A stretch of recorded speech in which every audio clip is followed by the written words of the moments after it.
పోయివాడైనటువంటి వాల్మీకి ఆ పక్షుల్ని చంపేయటం, వేటాడటం అది గుణము.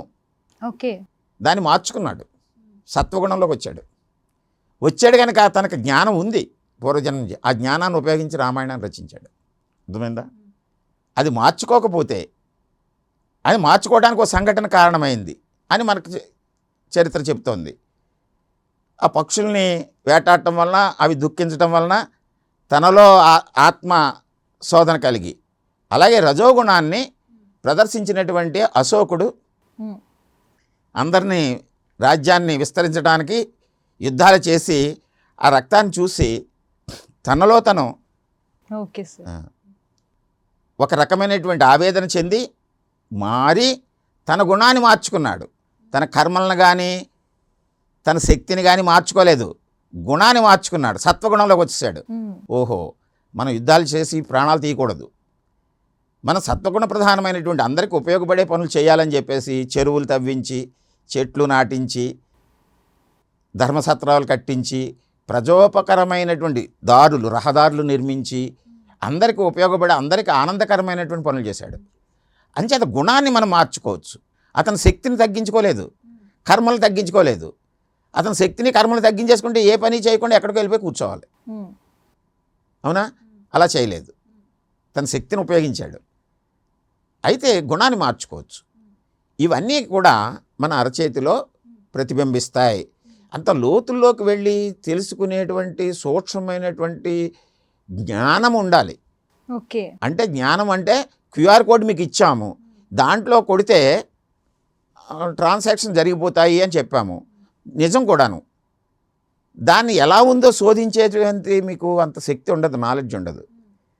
అది తెలుసున్న వాళ్ళ దగ్గరికి పట్టుకెళ్తే, ఆ క్యూఆర్ కోడ్ తయారు చేసిన డెవలపర్స్ దగ్గరికి పట్టుకెళ్తే వాళ్ళు చెప్తారు. అవునా? ఇది కూడా అంతే. అయితే తెలుసుకోవటానికి మనం ప్రయత్నం చేయాలి. మీకు సెల్ ఫోన్ ఎలా కనిపెట్టారు, ఎలా తయారైంది అన్నీ అవసరం లేదు, మీకు వాడుకోవటమే కావాలి. మీకు వాడుకోవాలంటే దానికి కొన్ని ఫీచర్స్ తెలుసుకోవాలి, అక్కర్లేదా? తెలుసుకోవాలి. అవునా? ఇలా మనం ఏది గోగుతుంటే ఏది వస్తుందో తెలుసుకోవాలి కదా. అదేవిధంగా మీ చెయ్యి కలిగినటువంటి వాళ్ళు, మీరు చెయ్యి గురించి మీరు తెలుసుకోండి కొంచెం. ప్రతి వాళ్ళు తెలుసుకోవాలి, సాముద్రికం ప్రతి వాళ్ళు తెలుసుకోవాలి. ఇది యథార్థం. మీ గురించి మీరు తెలుసుకోవాలనుకుంటే ఎవరితో చెప్పొద్దు, సీక్రెట్గా మన చెయ్యిని మనం పరిశీలించుకుంటే మనలో ఏ రకమైన గుణం ఉందో తెలుస్తుంది. ఆ గుణాన్ని మనం మార్చుకోవడానికి ప్రయత్నం చేయాలి.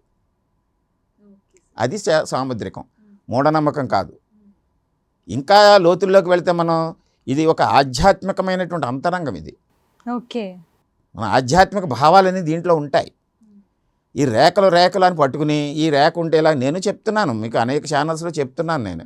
ఇక్కడ రేఖ ఉంటే, రవి రేఖ ఉంటే అధికారం వస్తుంది, పదవి వస్తుంది అని చెప్తాం, ఓ షార్ట్లో చెప్తాం. అది వెంటనే వాళ్ళు ఏం చేస్తున్నారు, కామెంట్లో పెడుతున్నారు, నాకు రవి రేఖ ఉందండి, నాకు ప్రధానమంత్రి అవ్వలేదు నేను ఇంకా అని అంటాడు. ఎలా అవుతాడు?